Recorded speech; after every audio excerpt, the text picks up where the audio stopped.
Hey, it's Josh. Before we get into the episode, I wanted to let you all know that the Vermont Public Spring Membership Drive has arrived. Donations from folks like you make everything we do here possible. If you want to help support our people-powered journalism, be sure to make a donation in any amount by March 16th by going to bravelittlestate.org/donate. And as always, thank you for your support. From Vermont Public, this is Brave Little State. I'm Josh Crane. And I'm Howard Weiss-Tisman. Jeannie, do you know how much these bags are? $1.39. $1.39. It's a busy Saturday afternoon at Marty's first stop in Danville. There are 3 employees working the cash registers and a steady line of customers moving through the checkout with bags of groceries. Who's next? Over in the corner at the deli counter, they're slinging cups of soup. Their corn chowder is a favorite with the snowmobile crowd. It's the kind of winter day Vermonters are becoming increasingly more familiar with, kind of warm and misty. And it's a little quiet in the deli, not at all like the old days. In the 80s, when this whole place would be just packed with snow machines, so we did need to prepare extra food. Meet Martin Beatty. He opened Marty's first stop 35 years ago, here in the Northeast Kingdom along Route 2. I saw a need for a store. It was going to be a small store that I was going to develop and run it for 5 years and sell it. And February 19th, we'll be starting our 35th year of business, so I was wrong about that part. The store has grown over time from a small convenience store into a full-service grocery store, which is now an important source of provisions for this corner of the kingdom. It's also a popular spot for snowmobilers. Marty's is right along an extensive trail system maintained by the Vermont Association of Snow Travelers, also known as VAST. The trails connect forests and open fields from one end of the state to the other. And there's an access trail that starts right at the end of the store's parking lot.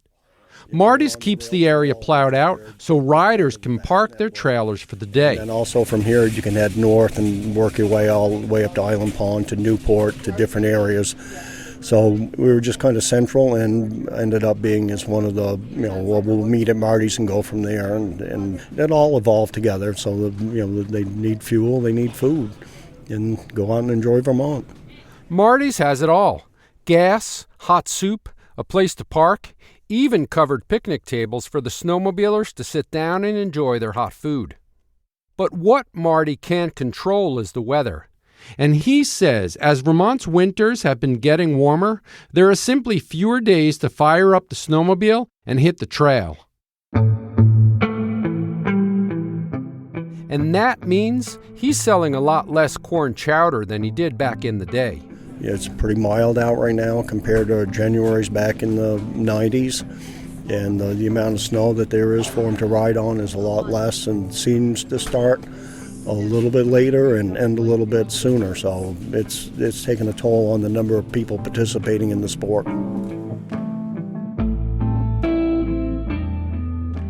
Marty's first stop is open all year, and it's never been only about the snowmobile business.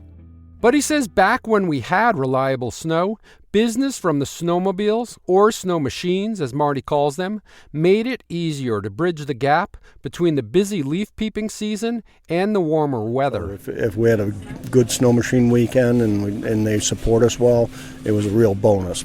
But you don't want to plan on making your payments on something that's dependent on the weather in Vermont, for sure.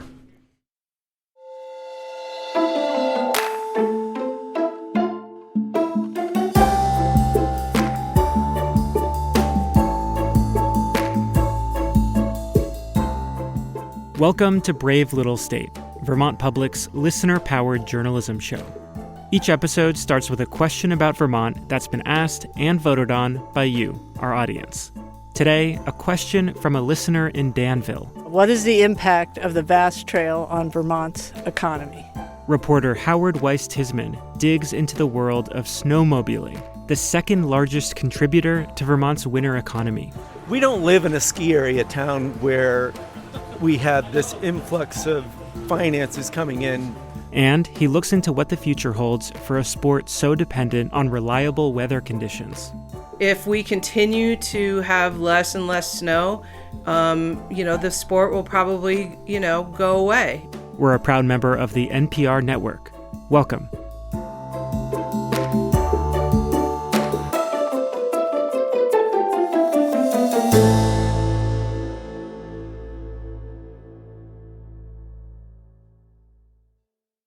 Thanks to VITA for their support of Brave Little State. Since 1974, VITA has helped Vermont businesses grow and thrive. From agriculture to energy, startups to family companies. Find solutions that fit your business. Visit VEDA.org to start your next chapter today. And Sunset Lake CBD, a farmer-owned business crafting CBD products right here in Vermont. Learn more about their sustainable farming practices, delivery options, and how to support local farmers at sunsetlakecbd.com.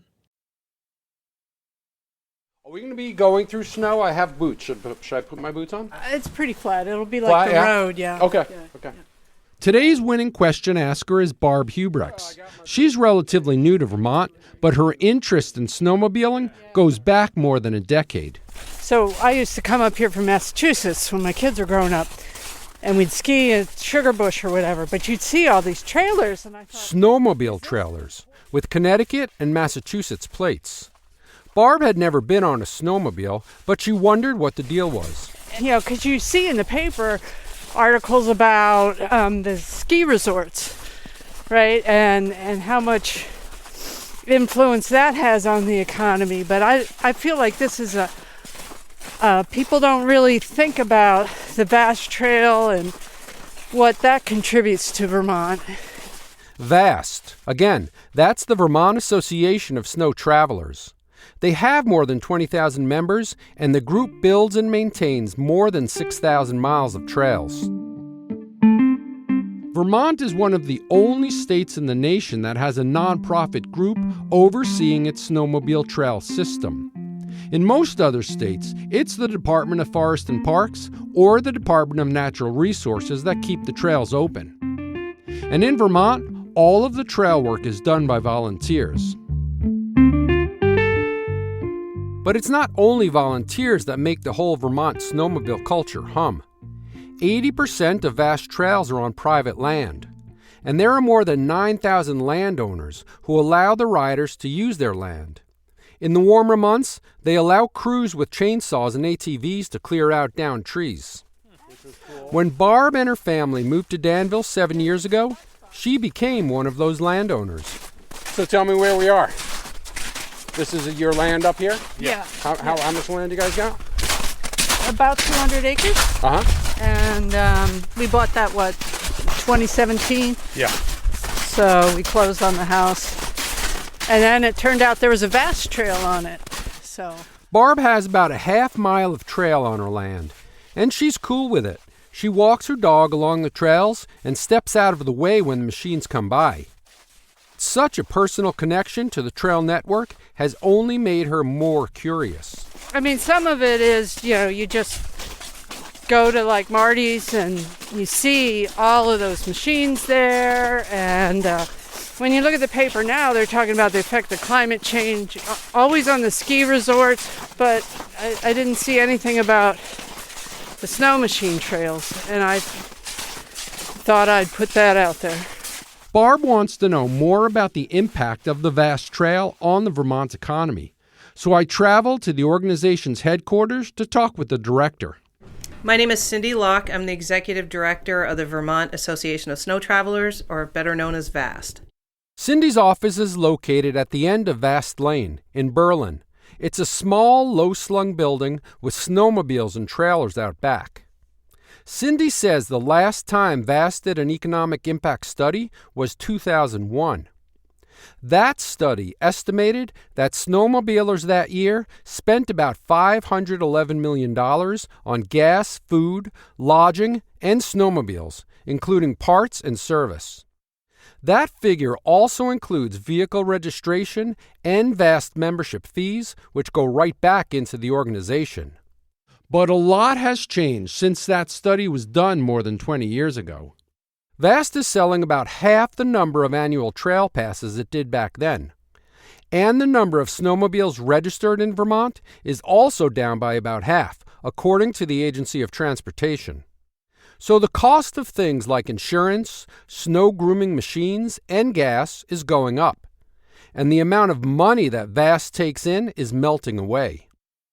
Cindy says it's not a sustainable economic model. If we continue to have less and less snow, the sport will probably, go away. A recent study from the University of Vermont found that annual snowfall has been decreasing since the 1960s, and that a greater proportion of winter precipitation is now falling as rain rather than as snow. Unlike ski resorts, which can make snow when the weather isn't cooperating, snowmobiling is almost entirely reliant on natural snow. No snow means Marty sells less corn chowder in Danville. And it means VAST has less money to support the local clubs that maintain the trails in their communities. Will we survive this? I don't know. I don't know if snowmobiling will survive, winters without snow. I know they won't. We won't survive after just a few if we have brown winters. And it's not just the snowpack that's being affected by climate change. Flooding this summer did a number on the VAST trail system as well. There are still 4 major bridges out, which Cindy says will cost an estimated $4 million to fix.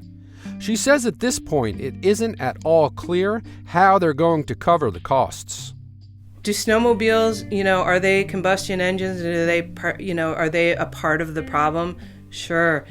But it's not about pointing fingers. It's about everybody participating, whatever is going to save this world. And we've got a lot of things to worry about.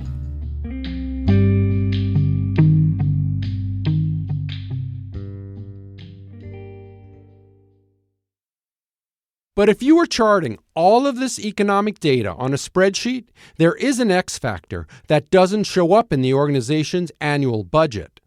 The volunteer labor that keeps the trail system open year in and year out. It will not run without the volunteers. No. Will not run. That's Gary Lamberton, Groton, Vermont, trail master for the Buckaroos of 302.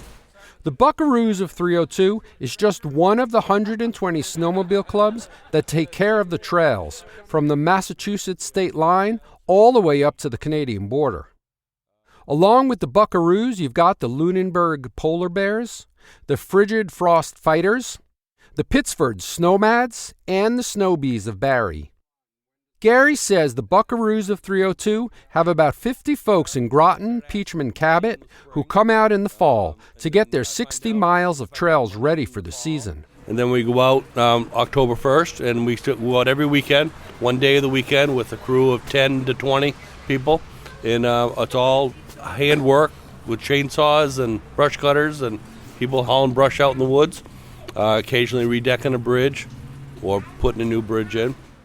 During the snow season, from December to April, the Buckaroos operate a groomer day and night to keep trails rideable and clear. Riders come from all over, and some end up sticking around to volunteer. We're from Wallingford, Connecticut, and we've been coming here since 1983. Bruce Cwirka is another one of the Buckaroos. And every year we come here to ride, and this is our first weekend ride of the year that we've had so far this year. Bruce has been bringing his kids and now his grandkids up to Vermont for about 40 years. So for us, it's huge to be here. Yes, we enjoy coming here, and we do need to be here for the economy.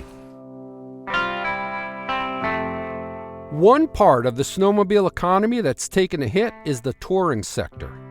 At one point, there were about 30 companies in Vermont renting out snow machines and taking visitors on guided tours. But due to warm winters, insurance costs, and changes in how the companies are regulated, most of the guided tour companies have shut down or moved to ski resorts, where the snow cover is more reliable. But that hasn't stopped April Volofsky. Now to start off, guys, we are going to start slow and easy. Okay, this trail system does start out a little bit windy, a little bit narrow, and we're going to stay roughly between the 10 to 15 mile an hour mark. The reason why we're April, who's from Pennsylvania, has been leading outdoor adventure groups her entire professional life, mostly rafting trips farther south. She rode a snowmobile for the first time while visiting Vermont in 2017. After going on that tour for the first time, I realized that snowmobiling is something I want to try to do forever. 3 years later, she helped open Vermont Mountain Adventures near Manchester. It's been out of the park since we started. The first year in 2020, we were constantly sold out. We can kind of guarantee that Saturdays and Sundays are going to be sold out as well. It's been fantastic. Of course, we've had a few mild winters. Anybody that's been here this year specifically is pretty aware of that. It's been pretty mild. April says there's an intense hunger, especially among those visiting from the south, to experience winter and appreciate all the wildness and beauty of our state. And as long as it's safe to ride, April says she's going to do what she can to keep this part of Vermont's winter economy alive. So right now we're kind of chasing the snow. We're in southern Vermont, about like northern southern Vermont, but we are definitely staring at the Northeast Kingdom as well because they happen to be holding on to snow a little bit longer than we are. When we come back. All right. You get a chance to sign your waiver? April takes me on my first ever snowmobile ride.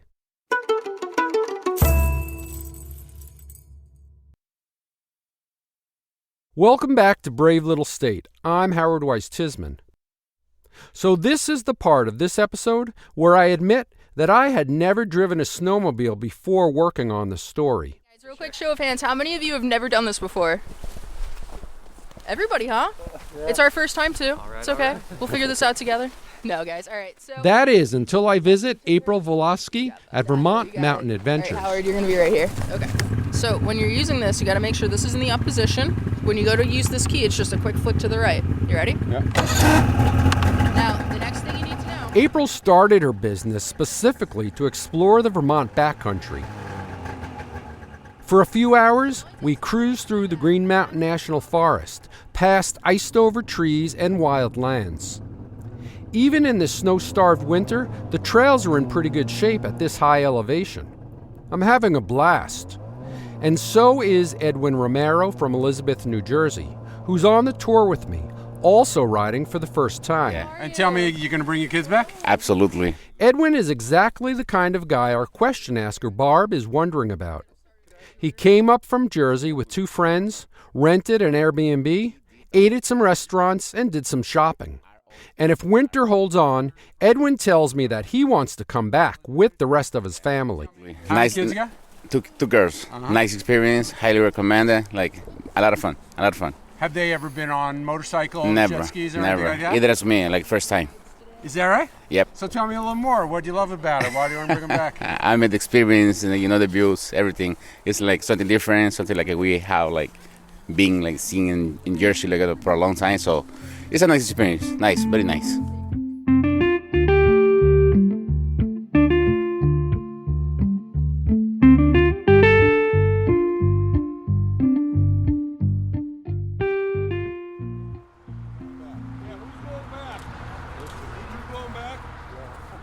We're going to wrap up this episode where we started, at Marty's first stop in Danville.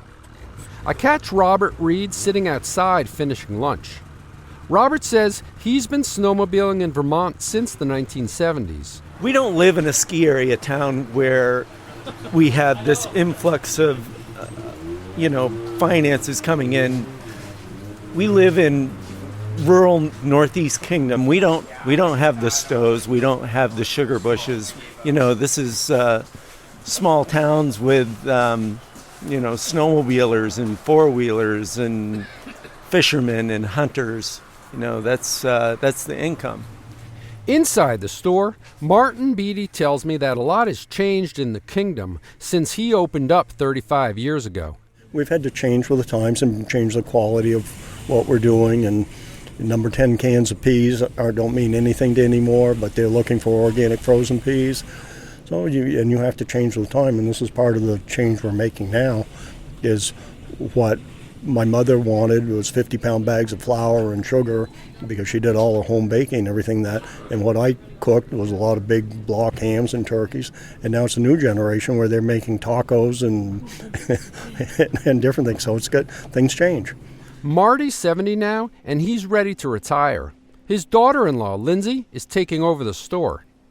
She lives in Marty's old house with her husband and kids, the 7th generation of Beatties to live on the same farm, right up the hill from the store. Danville is extremely important to me. I mean, I grew up here, went to school here. It's a very tight, close-knit community, and Marty has been a big supporter of the town. Lindsay's got big plans. She's hoping to start a major expansion next year to make the store bigger and bring in more local fresh produce and local meat. But she says there will always be hot corn chowder waiting for the snowmobilers as long as they show up.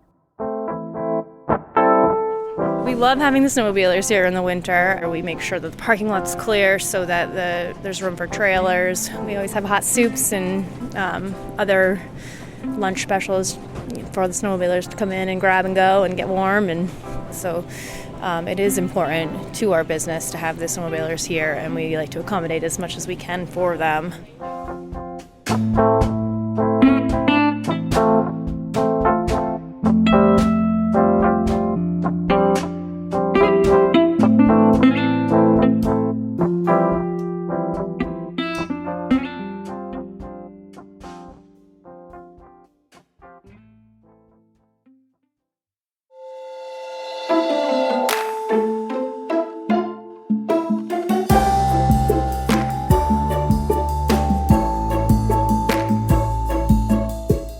Thanks so much for listening to the show, and thanks to Barb Huibregtse for the great question. To see photos from Howard's reporting, visit bravelittlestate.org or click the link in our show notes. While you're there, sign up for our free newsletter and ask a question about Vermont, our region, or its people that you want us to explore in a future episode. We're also on Instagram and Reddit at BraveStateVT. This episode was reported by Howard Weiss-Tisman and produced by Sabine Pooks. Editing and additional production from the rest of the Brave Little State team, that's Burgess Brown and me, Josh Crane. Angela Evansy is Brave Little State's executive producer. Our theme music is by Ty Gibbons, other music by Blue Dot Sessions. Special thanks to Augie Melendez, Brian Henderson, Joan Cwirka, Kevin McDonnell, and Zachary Amerling. Brave Little State is a production of Vermont Public and a proud member of the NPR Network. If you like our show, you can make a gift at bravelittlestate.org/donate, or just tell a friend about us. We'll be back soon with more people-powered Vermont journalism. Thanks for listening.